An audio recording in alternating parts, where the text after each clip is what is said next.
నిమజ్జనం విశిష్టత సృష్టి, స్థితి, లయ అనే 3 దశలు కనిపించే పండుగల సంప్రదాయం యావత్తూ ప్రకృతికి అనుగుణంగా సాగుతుంది.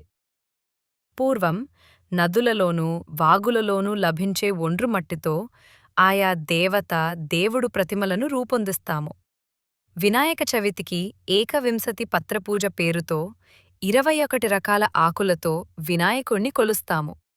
పూజ కోసం వాడే మట్టి విగ్రహం, పత్రాలలో ఎన్నో ఔషధ గుణాలు ఉంటాయి.